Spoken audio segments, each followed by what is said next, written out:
Hello বন্ধুরা, আপনারা কেমন আছেন? আজকে আমি নিজ হাতে জলপাই আচার বানিয়ে ফেললাম। তো অনেক দিন যাবৎ বলতেছি জলপাই আচার বানাবো, তো আজকে নিজ হাতে বানিয়ে ফেললাম।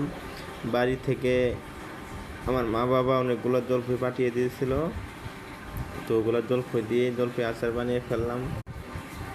তো আপনারা কমেন্ট করে জানিয়ে দিন কেমন হলো আমার জলপাই আচার। দেখেন এখন কত সুন্দর একটা কালার আসছে। তো এখন আমি একটা মুখ দিব লবণ দেওয়ার পর। এগুলো দিতেছে আপনার চিনি,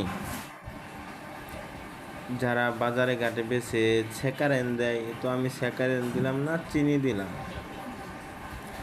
তো এখন অনেক সুস্বাদু হবে চিনি দেওয়ার কারণে।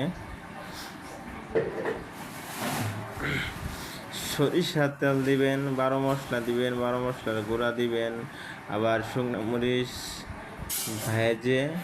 ভেজে গুঁড়া করে তারপরে শুকনো মরিচ দিবেন, চিনি লবণ এগুলাই দিবেন। তো অনেক সুস্বাদু একটা রেসিপি এটা। তো আপনারা বানিয়ে দেখেন, খুব ভালো লাগবে। তো নিজ হাতে জলপাই আচার করে খেলে অনেক ভালোই লাগে। তো তার মধ্যেও আমার ওয়াইফ বলছিল যে তুমি এইভাবে বানাইতে পারবা? আমি বললাম হ্যাঁ পারবো। পরে আমি বানিয়ে ওকে দেখিয়ে দিলাম আজকে। তো বন্ধুরা, আপনারা বললেন দেখেন কত সুন্দর একটা কালার আছে না এখন। তো আমার ভিডিওটা ভালো লাগলে একটা লাইক করবেন, আমার চ্যানেলটা সাবস্ক্রাইব করবেন, আর ভিডিওটা একটা শেয়ার করে দেবেন। তো ভালো থাকেন বন্ধুরা, আল্লাহ হাফেজ, গুড বাই, সবাই ভালো থাকেন।